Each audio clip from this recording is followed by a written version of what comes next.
Greetings, ladies and gentlefish, and welcome to another bunch of subscriber replays. Now, I've slightly changed how this video is going to work.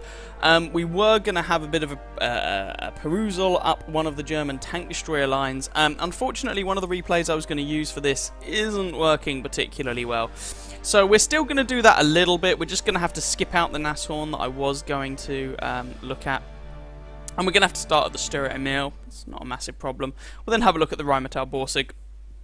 And then just to round the video off, we're going to jump to, still keeping with the German machine, but another machine that's slightly different. And, well, it's just a damn good game to watch. So I thought we'd include that on the end. So, my apologies. Bear in mind what you're about to see, some of the recording you may well find I'm referring to, and we're going to keep perusing up the tech tree or something.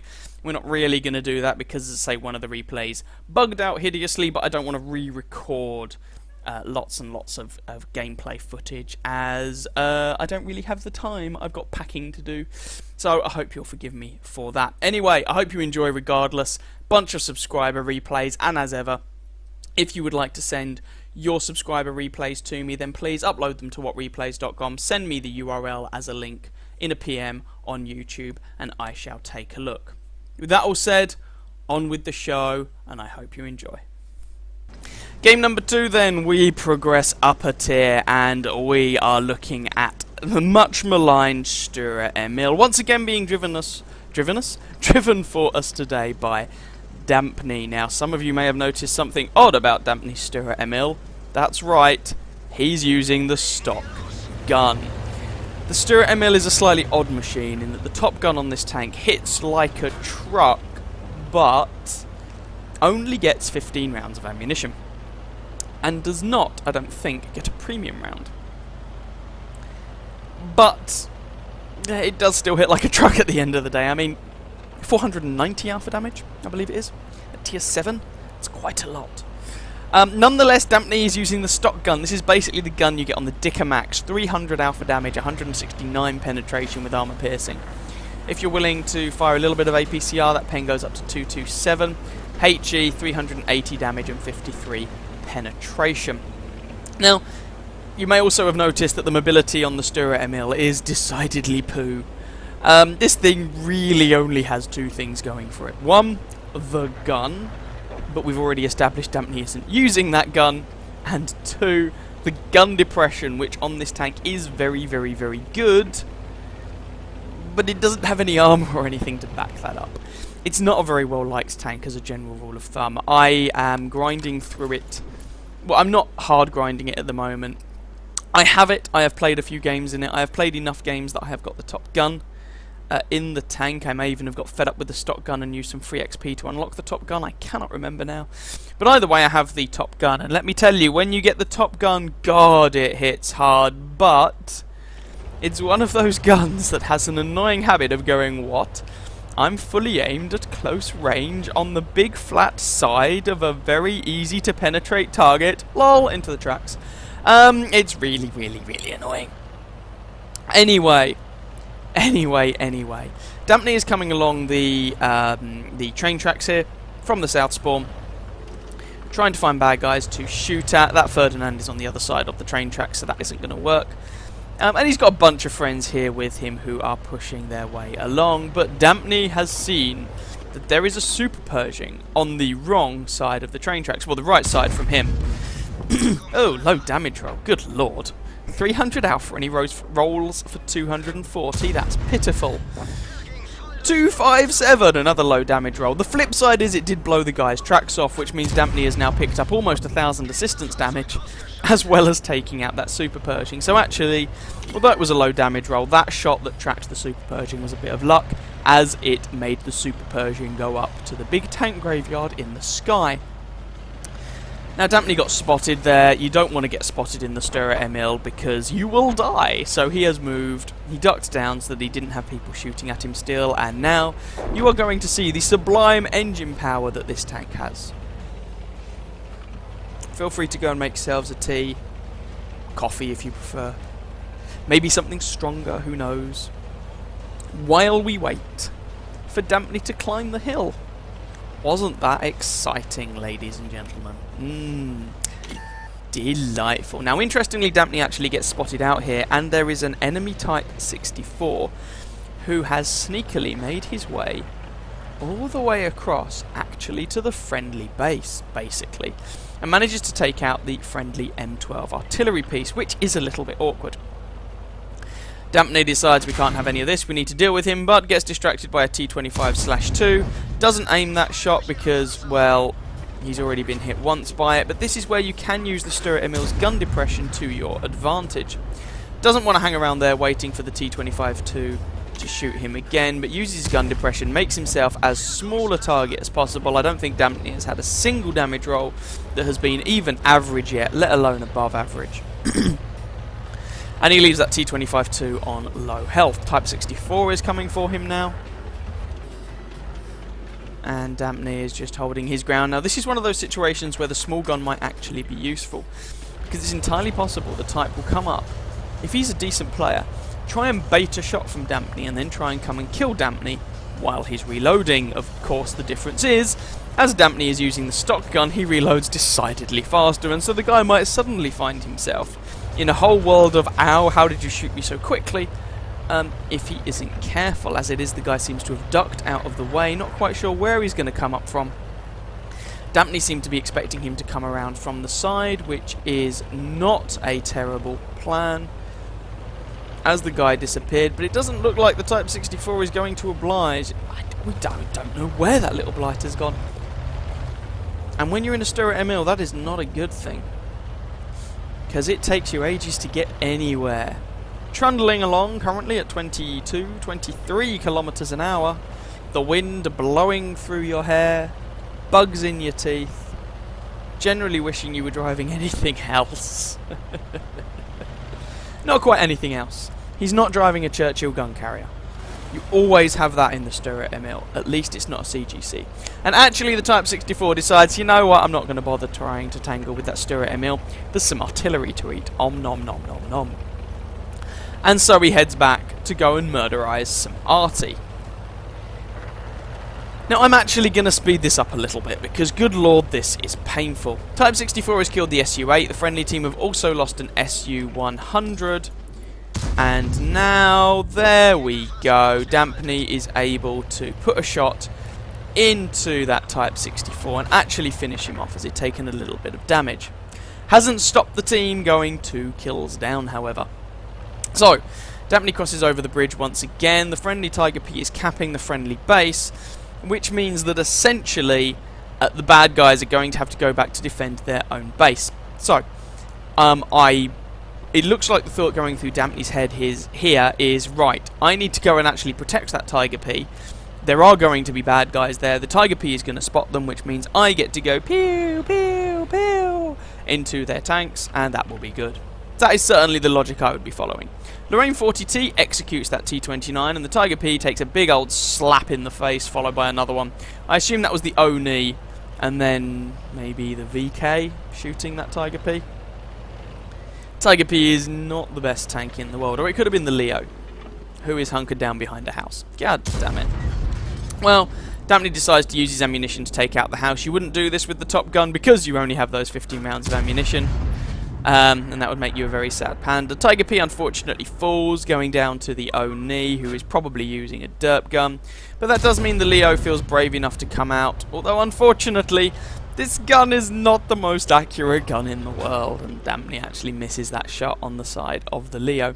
Not the easiest shot in the world to hit, in all fairness, but still misses him. So we've got Dampney, a Lorraine 155-51, and a Lorraine 40T versus an Oni T29, Leo, OI and VK3601H.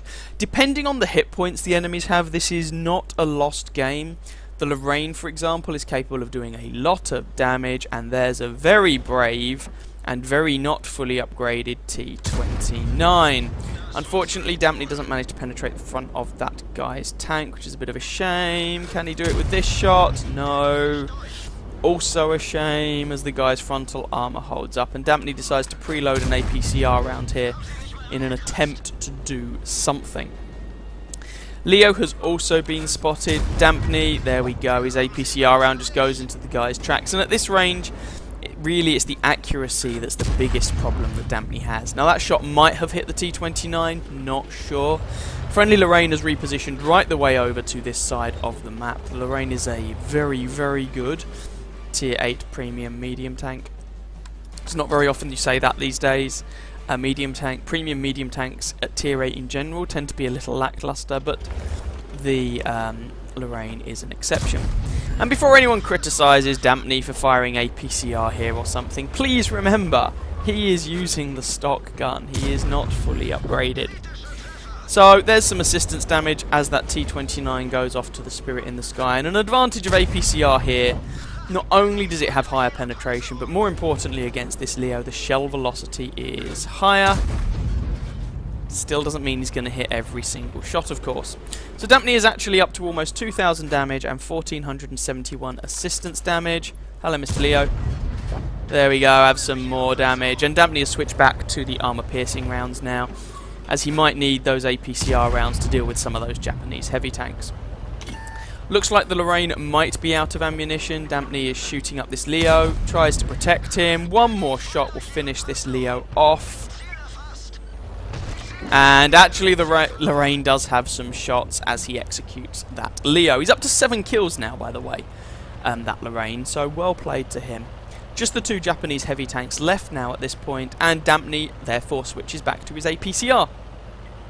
That Oni in particular has thick frontal armour, and Dampney's AP rounds, that's just not really even worth bothering with, to be honest.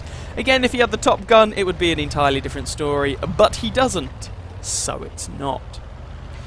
And it's nice to see in chat the friendly T150 going, thanks for carrying the team, M5 Clan. That's the Lorraine 40-ton driver. So just these 2 guys are remaining.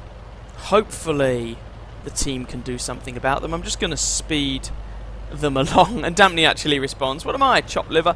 I think you have to bear in mind that if you look at the scoreline, it looks like the Lorraine is carrying hard as he has 7 kills. Now when we actually look at the post-battle results, you'll see he hasn't done quite as much damage as you might otherwise have expected, though he's still had a very good game.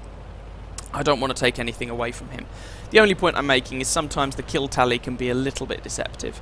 Don't get me wrong, obviously you have to kill the tanks in order to win, but you also have to do damage to them. So, let's just speed this along a little bit, because good lord, watching Stuart Emil get into a position is like watching paint dry. So, manages to find the Oni, there's one shot in, gets the base reset as he does so. Guy is no longer spotted, unfortunately. And we don't know where that OI is. Now, the OI is still a very dangerous tank, still has thick frontal armour, and can still mount a dirty great big howitzer. In fact, essentially, it has the same gun selection as the Oni at Tier 7, kind of. So, having a little look-see... Nah. Lorraine doesn't appear to be spotting the Oni, and oh, I tell a lie, there we go. Now, there are 2 of them in the base, we know where both of these fellas are, and Dampney decides to take out the guy who's on lower health. Perfectly sensible. Remove a gun from the game. Yes, he is firing his APCR because, yes, once again, Dampney has the stock gun, just in case anyone was still unclear about that. So, trying to pick out a potential weak spot on the Oni, manages to do it, has 1 round of APCR ammunition remaining. Lovely shot there into the side of the Oni's turret. And if this guy is just going to angle to give Dampney his side, there we go, an armor-piercing round to finish the fellow off, and that is the match. So, let's go and have a look and see how well Dampney did in this one. And that was Ace Tanker, Bruiser, Fighter, Fire for Effect, Defender, and High Caliber medals. In order to get all that, Fickman was able to do 4,208 damage with the stock gun, 4 kills, 1,390 base XP, and a shout out should also go to that friendly Lorraine, 2,561 damage, 7 kills, 1,171 base experience. Commiserations to the enemy Type 64, 2.6k damage, in a Tier 6 light, even if it is the Type 64, in a Tier 8 match, not quite enough, 3 kills, 810 base XP, my commiserations to you, Ingrau. Just one of those things. 28 shots fired, 23 hits, 16 penetrations for that damage count. Most of it was from long range. 1 hit received, it went through. 1,471 assistance damage into the bargain, 97 base defense points, and because Fick had to, sorry, not Fick, I apologise, because Dampney had to fire a little bit of APCR there, his damage, his credit income, I should say, was rather negative, but stock gun against an Oni, that was the right call. It just was. Very nice game overall there. There's the 1,390 base XP and some free XP thrown in to the bargain. Rather longer than the previous game, but a nice result nonetheless. Third replay then, and we are joining Trilloc 1945 in his Rheinmetall Borsig. Once again, we've moved it up a tier, and we're going from the Sturret Emil at tier 7 to the Rheinmetall Borsig at tier 8. And once again, we're going to join a chap who is using the Borsig with the stock gun. However, unlike the Sturret Emil at tier 7, where the stock gun, top gun, there is a pretty clear one which you'd like to use, the Borsig, that's not quite the case. The stock gun, this 128mm gun, is essentially the same gun that is used as the top gun on the Ferdinand and the Jagdpanzer II. And it is a very good gun. Now, the fully upgraded gun is a 150mm gun. If you decide to use it, on the plus side, you get 750 alpha damage, which is a whole world of hurt. On the downside, your accuracy, aim time, and all that good stuff take a hit, and your penetration takes a hit. You're down to only a shade over 200 penetration. I think it's something like 210, 215, whereas this gun gets about 250. Scorpion G is trying to get up a hill here, and Trilloc is trying to give him a hand, which is very nice of him. Now, just a warning, and then the guy just goes down the hill the other side again anyway. I guess he wants a position over there. But at least he says thank you. Now, just to let you know, this is not going to be a massive, colossal damage game or something like that.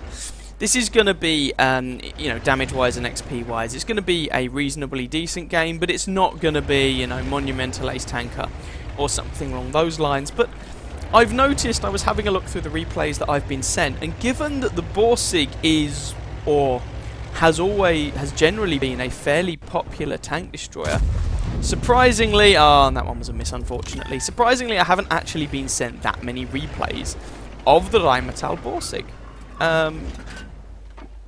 So actually I don't have that many replays to work with. There we go. AP shot straight through the front of that IS-3. We've got about 250 penetration with this gun with standard armor piercing rounds, and around about 400 and exactly 490 alpha damage.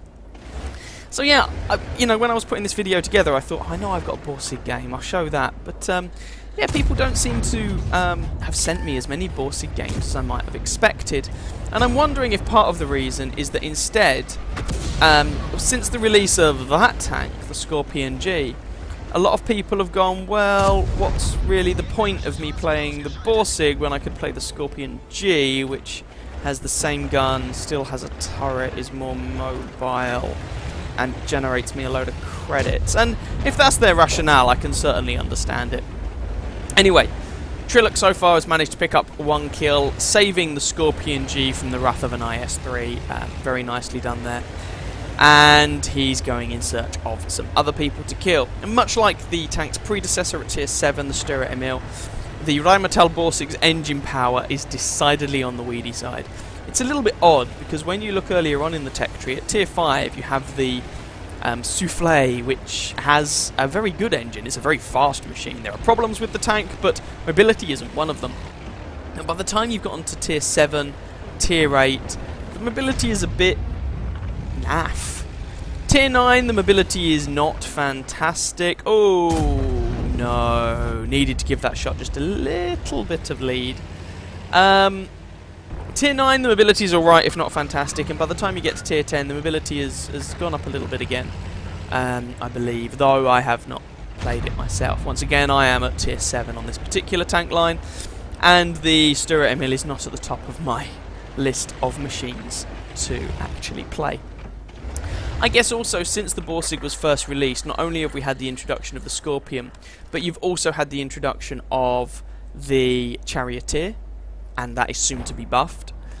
and the buffing of the T-28 prototype. So a selection of tier 8 turreted tank destroyers, which I guess means that maybe the Borsig, it's not the glory days of the Borsig as it was shortly after it was introduced, but nonetheless, there we go. Now most people that I've come across use the Borsig with this stock gun, more of a snipey gun. You do get the occasional player though who does like to load up the 15cm and play it as a close range derp tank basically. Now I know that most of the people who do this tend to fire quite a lot of high explosive anti-tank ammo, but there is one notable exception. For anyone who is familiar with the YouTuber called Sir Fosh, he plays his Borsig with the 15cm gun. He carries a total of 3 heat rounds, I believe, or something like that. 3 high explosive and the rest are AP. What it does mean is that the tank is far more suited to close range brawls, say on the streets of Himmelsdorf or something, than when the tank is mounted. This gun, oh, LTTB is shooting Trillick's tank up, but Trillick's gun hits harder and he becomes kill number 2. In fact, the LTTB was firing APCR at Trillick's tank, which just endlessly amuses me, because this thing has about 5mm of armour, and you would do far better firing high explosive at it. Genuinely. If you see a Borsig, load the HE, penetrate him anywhere. If you go through the hull, you'll also kill the engine or set him on fire or something. It's very, very satisfying. APCR is not your ammunition of choice in that scenario. So I find it a bit weird that the LTTB... Well, okay, weird's the wrong word. It's a bit silly of the LTTB to have been firing it, let's put it that way. Anyway, scoreline is 10-11. The teams have generally been trading at tank for tank relatively evenly throughout this game. And there's a T-49 who wasn't cautious enough, and Trillick just nukes him in the face, evening the scoreline up just before the enemy artillery manages to take down a friendly T-54 and putting their team once again in the lead. Now interestingly here, there's a friendly Object 704 who is being pressured. Oh, and that shot unfortunately misses. Bit of a shame there. Object 704 is able to kill the IS-6, however, and Trillick is moving up. If he can do something about this E-50, he might be able to keep the Object 704 alive, but honestly it's looking decidedly dodgy. And Trillick gets hit by artillery there anyway and throws his gun off, and oh, this is not looking good. So, Trillick repairs his tracks. If he uses his med pack here to put his commander back in, that would also probably be a good idea. It would also remove this annoying stun effect. It's possible that Trillick hasn't noticed his commander has been taken out, but here I would be using my med pack to put the commander back in. Just as well as your 6th sense and everything, it gives you a slightly better all-round performance, better reload. For example, now Trillick is actually a one-shot for this E-50 most of the time, so this is a really dodgy situation, but the E-50 is a one-shot for Trillick as well. But we have the wonders of artillery there, unfortunately, and oh, E-50 misses and Trillick manages to land that shot. Again, I would be putting my commander back in at this point, but there we go. Nonetheless, the E-50 has gone up to the Spirit in the sky. He is dead. The commander, of course, would also give Trillick some more view range. Unfortunately, he's already used his repair kit and his engine has been knocked out. And with his commander out as well, that means that his Borsig is slow. So we've got Trillick here in his Borsig and a friendly T-10 versus the enemy Lorraine 15551, who has been pounding Trillick for about the last couple of minutes. And the Jagdtiger 88, not a particularly amazing tier 8 premium tank destroyer. And there we can see Trillick puts his commander back in, and his repair kit is back up, so he's able to put his engine back in as well, and once again he has a fully operational tank. So, Trillick and this T-10 versus Jagdtiger 88 and the artillery. Trillick switches to a high explosive round.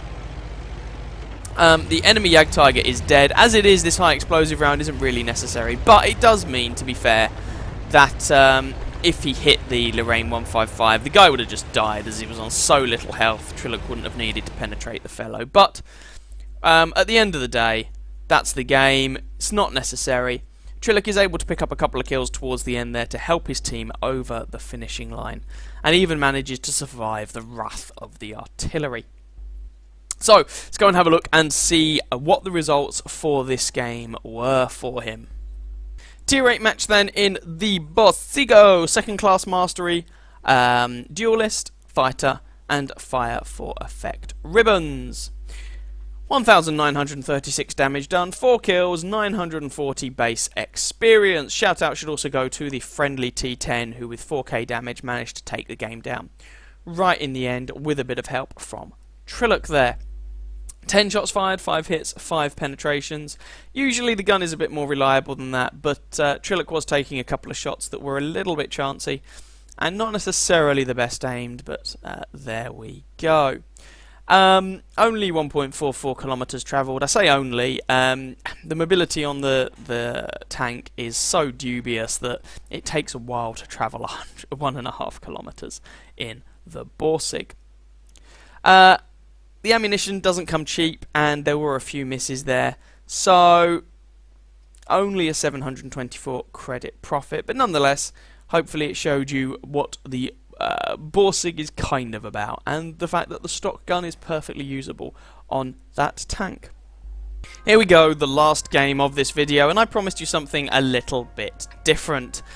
So this is FickGR, and he is driving his Tiger 1 top tier here on, what the hell is the name of the map? Live Oaks. Yes, we saw it earlier on. Now, just a little warning for you. Shortly after Fick sent me this replay, I'd noticed that the game ended up getting shown on the Mighty Jingles channel. So some of you may have seen this before, but I don't see any reason why I shouldn't show it as well, because it's a damn fine game. And, yeah, why not? Some of you may not have seen it, and if you haven't, you're in for a treat. So this is not, obviously, hopefully obviously, on the same tech line as the tank destroyers we had earlier on in the video, but I really wanted to show it in a video anyway. Because this is a very nice game with a very nice result, and Fick does a very good job. And there are far too many veries that I've said recently, but never mind, we'll just run with it. If you have a look at the matchmaker, like I said, Fick is top tier. This is your standard 3-5-7, yes, 3-5-7, I can count, matchmaking. So there are 3 top tiers on both teams. There is not an abundance of heavy armour on either team, however. Fick is about the most heavily armoured tank on his team, and the Tiger, in-game at least, is notorious for having decidedly dubious armour. On the enemy team, you've got a pair of T-34-100s as the top tiers, so once again, not overly endowed with armour, which is fine. This gun is essentially the same gun that we saw Dampney using on his Nashorn. It's the long 88, 203 average penetration, 240 average damage, and straight away Fick runs into a T-34-100. Now this guy has a 100mm gun with 250 alpha damage, and you know, he could be trading some of these shots away with his opponents instead of just losing so much health for no gain whatsoever. As it is, one of the enemy tier 7s is now on the tiniest sliver of health, and Fick decides he's going to move up and engage the rest of them. Now, he is trying to side-scrape this corner. The Tiger is not the best side-scraper in the world, though it works fine when the enemy aren't even looking at you, I guess. Because the Tiger is so boxy, what you tend to find is that before you can actually point the gun at people, you end up exposing the front of your tank. And the front of the tank is pretty easy to penetrate for most people. There's another shot in, and already Fick has done over 1,000 damage to the enemy team here. T-34, there we go, shave off over half of his health. When you're in a tier 7 shooting at a tier 5, it really doesn't feel fair. And Fick's first kill is that T-34-100 there, and both those T-34-100s have ended up throwing their lives away for very little gained. Enemy KV-1 there, takes a shot, and puts one into Fick, and there's about the only thing you're ever going to bounce in the Tiger tier 5s. Although he does manage to bounce a KV-1 there, so I take it back. You can bounce some shots in the tank clearly, but well, you can also lose a load of health to them. And KV-1, there we go. Track the guy into the bargain, and with any luck, Fick is going to be able to finish this fellow off. But would you credit it just when Fick has the killing shot? It's like, nope, that's not gonna happen. Ho ho ho. So KV-85 has been spotted just around the side. Fick turns him into kill number 3.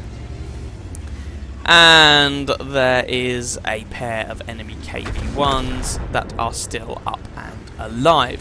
Fick at this point has eyes in his head, and he has looked at the minimap and gone, well gosh, all the guys who went to the other flank have been smushed.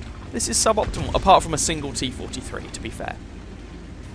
So Fick is in the process of heading back to his base in the hopes of defending it, which is not a terrible idea. Scoreline is 7-9. The friendly team are losing this, but not by a colossal amount, and Fick has managed to get himself flanking shots into the side of a Churchill. Jolly good. One more to kill this guy. There we go. Kill number 4, and the scoreline is 8-12, as the friendly team loses the VK-3001P to the enemy Bishop. And there goes the friendly artillery, 8-11. Yes, it's going to be one of those games. And Fick decides, you know what, I'm never going to make it back to base in time to actually help these guys. Instead, let's see if I can thin out the town a little bit. Because if Fick turns around and just drives towards that Cromwell at that point, the thing is, he's going to get a pair of KV-1s coming up his wazoo, which between them will do 320 damage to his tank about every 5 seconds, which is not really optimal. So Fick manages to kill one of those KV-1s. The enemy artillery, which is going to be a constant thorn in his side from this point onwards, by the way, managed to lay a little bit of damage into Fick's Tiger, but not enough to be substantial. Fick is trying to get a shot on this Cromwell, but it's just not happening. He gets himself spotted for the trouble. He's out in the middle of an open field. This is dodgy, and remember that artillery, yeah. Thankfully, he doesn't take any damage from it that time around, but at this point, Fick really has to go back to base to get the reset, and he actually manages to kill the Cromwell there on the move. And did you notice for a moment, Fick was outnumbered 1 versus 6? He made it 1 versus 5 with a swift execution on that Cromwell, and he does have a good amount of health left, but all of these guys can penetrate Fick here. Oh, there's an enemy IKV. That shot misses, which is rather unfortunate. Come on, there we go. There's the reset. And one more shot into that IKV will finish him off, but Fick is out in the open, kills the IKV. Just the KV-1 and the 3 artillery left now. Fick is up to 7 kills. 7. That's 7. And he turns around and hasn't been nuked by artillery again. Okay. So enemy KV-1. And then there's a Bishop, a Hummel, and a GW Panther. But let's not underestimate these guys. The enemy tanks between them have 6 kills. There's the enemy Bishop. No idea where he's shooting. He's presumably trying to blind fire where Fick was last seen. He ends up dying for it, and that's Fick's 8th kill. Over 4,000 damage now, by the way. But Fick will definitely have been spotted there, and he's out in the open, and there's still 2 enemy artillery left, and this is about the only thing he does in the game that I really don't like. Fick takes the time to type stuff in chat. I'm sorry, but in this particular scenario, you really need to be doing everything you can to avoid the inevitable artillery barrage. Nonetheless, no artillery shots there, and Fick is up to 9 kills now. He's already got a Radley Walters.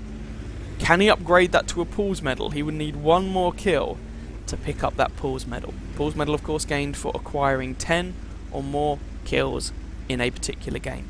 Now, I have done what Fick is doing here. I have typed in chat when we've got a game going on, and I have died as a result of it.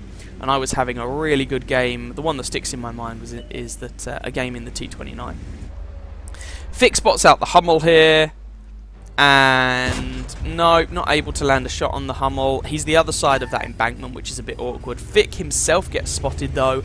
If that Hummel spotted him, there's the GW Panther somewhere. And the Hummel can also loop shots into Fick's tank, like that. And because the HE shell hit and managed to stun Fick's crew and take out his crew members, the shot didn't land. And there's a shot from the GW Panther, and suddenly Fick's health is not looking quite as pretty as it once was. He's stunned, his driver's dead, and he's facing off against two very dangerous artillery pieces. A little bit of luck there to hit the Hummel, fully on the move. Another hit there from the Hummel, 317, leaving Fick on 301 health. He's in the middle of a field, he's trapped, he can't do much about this. He kills the Hummel. Another shot from the GW Panther leaves Fick on 4 health. That's his 10th kill, by the way. 4 health versus this GW Panther with a dead gunner, a dead driver, and to be fair to the friendly team, the KV-85 Stairs, you've still done a damn fine job though, so, you know. At least the friendly team aren't being a bunch of cretins. They acknowledge the fact that Fick has put the team on his back and carrying like an utter boss. So, GW Panther on 3 kills. He's already done a lot of damage to Fick here. Medpack will be off cooldown shortly, so Fick will have the choice of getting his gunner or his driver back. Just a shade under 6 minutes left on the match. And there's the med pack. Fick puts his gunner back in so he can actually hit something for Toffee. Tiger doesn't quite have enough gun depression. 7 degrees. Aims at the GW Panther. 1 shot in. Oh, good lord. Okay, Corral. Mexican standoff. Fick manages to be quicker on the trigger. Kills the GW Panther. 11 kills, celebratory dance, takes down the game. Holy mother of God. Whew. Let's go and have a look at the results for that one, shall we? Well, talk about a slew of medals. I've no idea if Quickie Baby noticed you, Fick, but Mighty Jingle certainly did. Ace Tanker, Hand of God, Bruiser, Duelist, Fire for Effect, and good lord. Let's do the easy ones first. Steel Wall, High Caliber, and a Top Gun. Dumitriu's medal for destroying 3 enemy artillery in 1 battle. A Kolobanov's medal for being outnumbered by at least 5 to 1 and still emerging victorious, and that wasn't getting it the cheap way, that was killing them all. And a Paul's medal for picking up 10 or more enemy kills in his tank. Absolutely stonking game there from Fick. 4,804 damage done. 11 kills. 1,775 base experience. He just blew everyone else on both teams out of the water. 32 shots fired, 26 hits, 25 penetrations for that damage count, most of which was from fairly close range. 11 hits received, 6 penetrated, 5 did not. 905 damage blocked by his armour, 3 enemy vehicles spotted, 12 damaged, 11 destroyed. There were only 3 enemy tanks that Fick didn't shoot, and there were only 4 he did not kill. 83 assistance damage, 35 base defense points, 2.7 kilometers travelled, 23,358 credits profit there with a standard account and of course a shed ton of experience. So there we go. I hope you guys enjoyed that slew of German games. Starting to look at some of the German tank destroyers, and then nuts to it, we just wanted to see a hard carry at the end. If you did, by all means feel free to catch some of my other videos and or subscribe to my channel. And if you would like to send me a game of your own, upload it to whatreplays.com and send me the URL in a PM on YouTube to it. It doesn't have to be an absolutely spectacular game, especially if it's showcasing a driver or a tank that I haven't really shown before. So, with all that said and done, I wish you very happy hunting on that battlefield, and I hope to see you in another video. Ciao, ciao.